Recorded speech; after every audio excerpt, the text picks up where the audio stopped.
नमस्कार विद्यार्थी मित्रों, पराशर ग्रुप ऑफ स्कूलना ऑनलाइन एज्युकेशन में सर्व विद्यार्थी मित्रों हार्दिक स्वागत है। विद्यार्थी मित्रों, आज आपणे विषय हिंदी धोरण 8 पाठ नंबर 4 कर्मयोगी लाल बहादुर शास्त्री जेनो प्रकार है रेखाचित्र अने एना जे लेखक है ए शंकर दयाल शर्मा। तो विद्यार्थी मित्रों, आपणे सौ लोग जे छे ए पाठ पूर्ण थया पछी स्वापोथी लेखन करता था। हवे एनी अंदर आपणे बीजा पाठनी अंदर सवाल नंबर 46 के ज्यांथी आपणो बाकी छे हवे त्यांथी आपणे आगळ जोईए। अलीगढ़ मुस्लिम विश्वविद्यालय में दीक्षांत समारोह का आयोजन कब किया था? तो जवाब आवशे 19 दिसंबर 1964 में। एज प्रमाणे सवाल नंबर 47, शास्त्री जी के नाम के साथ कर्मयोगी विशेषण लगाना उचित क्यों है? तो जवाब आवशे शास्त्री जी का संपूर्ण जीवन कर्ममय था। वे भाग्य पर भरोसा करके बैठे रहने वाले व्यक्तियों में से नहीं थे। उन्हें अपने चिंतन और कर्म की शक्ति पर अधिक भरोसा होता था। वे क्रमशः अपने जीवन का रास्ता बनाते हुए आगे बढ़ते रहे। वे कर्म को ही ईश्वर मानते थे। उसके प्रति वे निस्वार्थ भाव से समर्पित थे। जीवन भर निष्काम कर्म में लगे रहने के कारण उनके नाम के साथ कर्मयोगी विशेषण लगाना उचित है। सवाल नंबर 48, पाठ में वर्णित शास्त्री जी की विशेषता लिखिए। शास्त्री जी सरल, विनम्र और सादगी प्रिय व्यक्ति थे। वे कर्म करने में विश्वास रखते थे।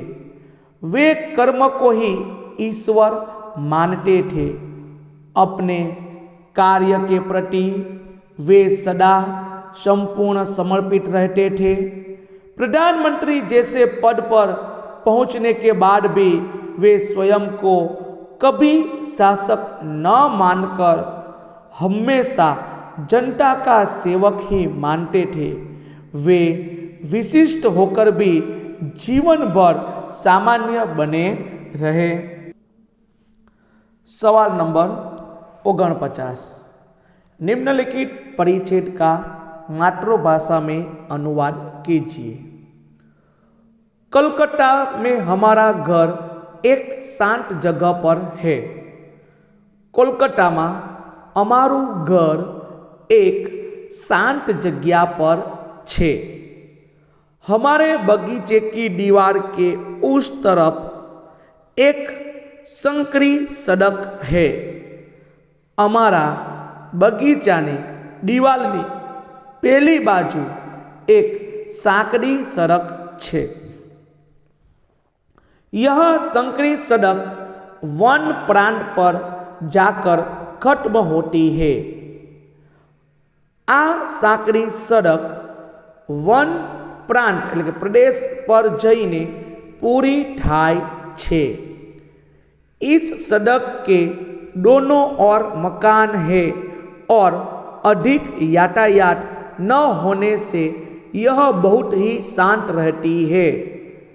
आ सड़क ने बन्ने बाजू मकानो छे अने वधारे अवर जवर थती न होवाथी अहीं खूब ज शांति होय छे।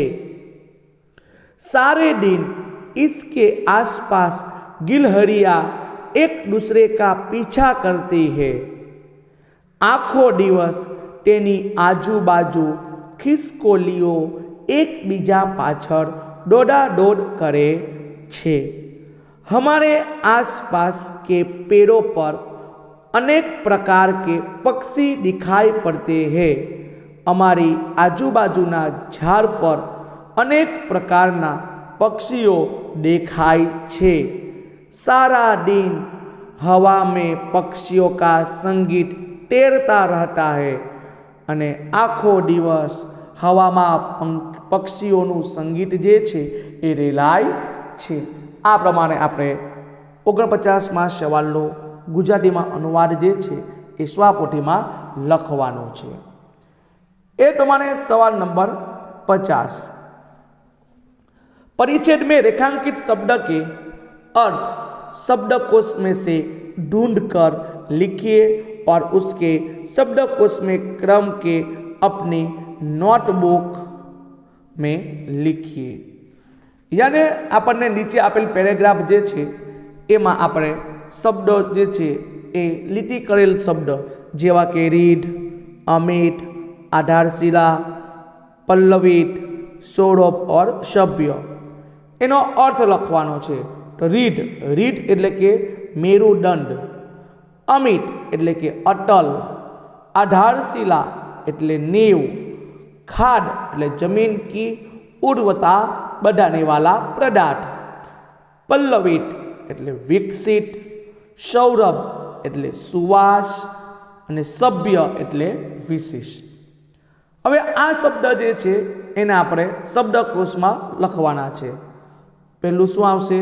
અટલ, જમીન की उर्वरता बढ़ाने वाला पदार्थ, नींव, मेरुदंड, विकसित, शिष्ट અને સુવાસ। ચલો ત્યાર પછી આપણે પ્રશ્ન નંબર 51 કે જેની અંદર इस इकाई में हम लाल बहादुर जी के जीवन में से कौन कौन से सद्गुण ग्रहण कर सकते हैं? तो शास्त्री जी के जीवन में हम अनेक सद्गुण ग्रहण कर सकते हैं, जैसे कि हमें निष्काम भाव से अपना कर्तव्य करते रहना चाहिए, हमारे उद्देश्य के प्रति दृढ़ आस्था हो, उसके प्रति हमारा संपूर्ण आत्मसमर्पण होना चाहिए, जीवन में श्रम, सेवा, सादगी, विनम्रता और सरलता अवश्य हो, हमारी वृत्ति हमारे देश को लाभ पहुंचाने वाली हो। सवाल नंबर 52, एक था शेर, उसे अपनी ताकत पर बड़ा घमंड था। जंगल में प्राणियों ने उसे सबक सिखाने की बात सोची। छोटी चींटी बोली, मैं शेर का घमंड उतार दूंगी। अब आप इस कहानी को आगे बढ़ाइए और बताइए कि चींटी ने शेर का घमंड कैसे उतारा होगा। कहानी अपनी नोटबुक में लिखिए। आ कहानी जे छे ए तमारे नोटबुकनी अंदर लखवानी छे। जो स्वापोथी में जग्या आपी न होय तो नोटबुक में लखवानी छे, ने स्वापोथी में जग्या हशे तो एमां ज लखवानी छे। तो शुरुआत करिए। एक था शेर, उसे अपनी ताकत पर बड़ा घमंड था। जंगल के प्राणियों ने उसे सबक सिखाने की बात सोची। छोटी चींटी बोली, मैं शेर का घमंड उतार दूंगी। उसके बाद चींटी अपने बिल में गई और वहाँ से बहुत सारी चींटियों को अपने साथ ले आई।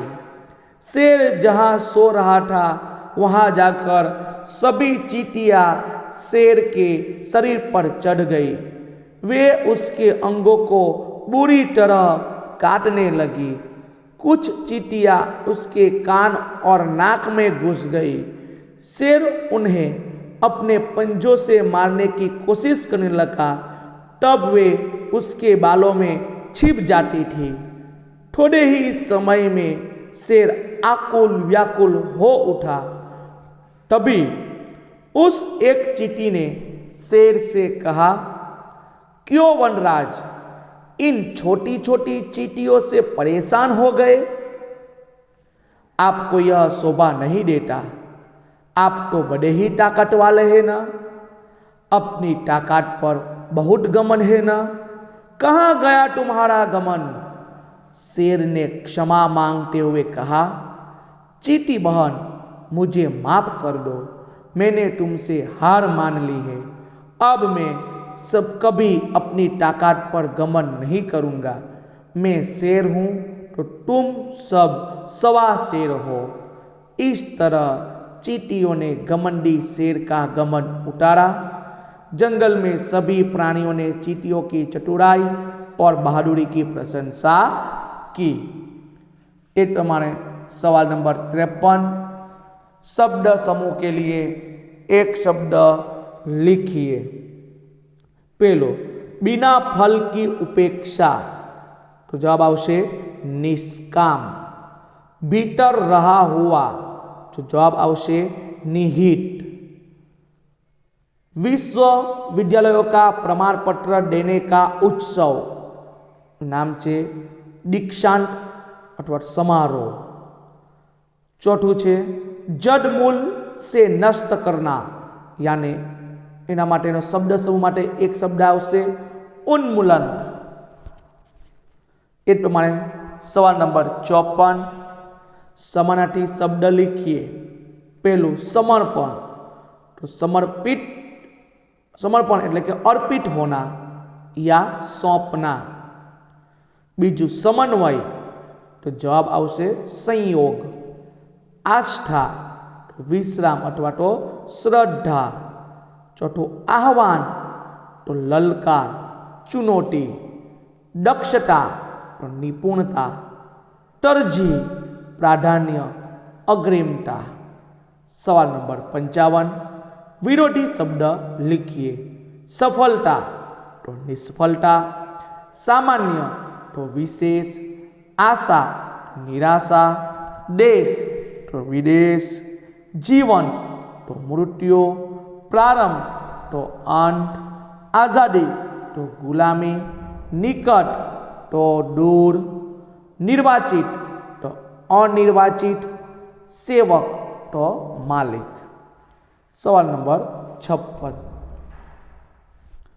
निम्नलिखित वाक्य में से अव्यय छांटिए एवं उसका प्रकार लिखिए। तो पहलो शब्द है, पहलो वाक्य है, आज मैंने बहुत कम खाना खाया। तो आ वाक्य ने अव्यय शब्द कयो छे? तो कहेवाय छे आज। एनो प्रकार कयो छे? कालवाचक क्रिया विशेषण अव्यय। ए तुम्हारे अंजलि सोनल के आगे बैठी है, तो एनो अव्यय शुं आवशे? के आगे। अने एनो प्रकार छे संबंध सूचक अव्यय। त्रीजो वाक्य छे आपने, मीनाक्षी और साल्वी गांव जा रही थी। तो और शब्द जे छे ए आपणो अव्यय छे। एनो प्रकार छे समुच्चय बोधक अव्यय। चौथुं छे अरे, ए क्या कर रहे हो? तो एनो अव्यय छे अरे। एनो प्रकार छे विस्मयादि बोधक अव्यय। पांचमो, वह बाहर गया है, यानी कि अव्यय शब्द छे वह, अने प्रकार छे संबंध सूचक अव्यय। एटमां छठ्ठुं छे मयंक और कृणाल अंबाजी गए। तो अव्यय छे और, अने प्रकार छे समुच्चय बोधक अव्यय। एक प्रमाणे सातमું वाक्य छे, मोहिनी धीरे धीरे तैयार हुई। तो एनो अव्यय आवशे धीरे धीरे, अने प्रकार छे रीतिवाचक क्रिया विशेषण अवयव। ए प्रमाणे आठमुं वाक्य छे, जावेद प्रतिदिन रियाज करता है। तो एमनो अव्यय शब्द छे प्रतिदिन, अने एनो प्रकार छे कालवाचक क्रिया विशेषण अव्यय। 9, घर के चारों ओर पेड़ लगाए गए। तो और शब्द जे छे ए अव्यय छे, अने एनो प्रकार छे संबंध सूचक अव्यय। 10मो वाक्य छे, शीतल ने मेहनत की इसलिए वह उत्तीर्ण हुई। तो इसलिए शब्द जे छे ए आपणो अव्यय छे अने जे नो प्रकार छे समुच्चय बोधक अव्यय। ठहर, आगे खतरा है। तो ठहर शब्द जे छे ए अव्यय छे अने एनो प्रकार छे विस्मय बोधक अव्यय। कयो छे? विस्मय बोधक अव्यय। ए प्रमाणे 12मुं वाक्य छे वाह कितना सुंदर फूल है। तो शब्द वाह जे छे ए अव्यय छे अने एनो प्रकार छे विस्मयादि बोधक अव्यय। ए प्रमाणे धोनी की जगह आज ऋषभ खेलेगा। तो आज जे छे ए अव्यय छे, एनो प्रकार छे कालवाचक क्रिया विशेषण अव्यय। यद्यपि वह निर्धन है तथापि उदार है। तो यद्यपि और तथापि ए अव्यय शब्द छे, एनो प्रकार छे समुच्चय बोधक अव्यय। एक माने वंदना भीतर बैठी है। भीतर शब्द जे छे ए अव्यय छे, प्रकार छे स्थानवाचक क्रिया विशेषण अव्यय। ए प्रमाणे सवाल नंबर 57 उचित जोड़ मिलाइए। अ अने ब आपेला छे, एमां आपणे जवाब लखवानो छे। पहेलुं सन 1921। तो जवाब आवशे पढ़ाई छोड़ी। सन 1926। तो जवाब आवशे लोक सेवा मंडल में शामिल, यानी कि बीजा हाथे सी। सन 1930। तो जवाब आवशे नमक कानून तोड़ो आंदोलन शरू, के त्रीजा हाथे आवशे ए। सन 1942। जवाब आवशे भारत छोड़ो आंदोलन, यानी कि चौथा हाथे एफ। पांचमो सन 1935। तो जवाब आवशे संयुक्त प्रांतीय कांग्रेस कमिटी के सचिव, यानी कि पांचमा आवशे बी। अने छठू सन 1937। जवाब आवशे संयुक्त प्रांतीय व्यवस्थापिका सभा के लिए निर्वाचित, अने छठा हाथे आवशे डी।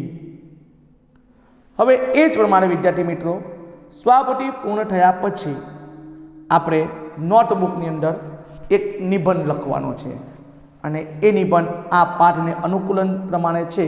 जे प्रमाणे आपणे नोटमां निबंध लखीए छीए, निबंधनी नोटनी अंदर हेडिंग आपवानुं छे मेरे प्रिय नेता। शुं आपवुं छे? मेरे प्रिय नेता। तो आपणा प्रिय नेतानुं नाम शुं लखवानुं छे? नरेन्द्र दामोदर दास मोदी। शुं लखवानुं छे? नरेन्द्र दामोदर दास मोदी। अने आपणे नोटने लखवानुं छे पेरेग्राफ पाड़ीने सुंदर अक्षरे मेरे प्रिय नेता श्री नरेन्द्र मेरे प्रिय नेता श्री नरेन्द्र दामोदर दास मोदी है। उसका जन्म 17 सितंबर 1950 को गुजरात के वडनगर मेहसाणा जिले में हुआ।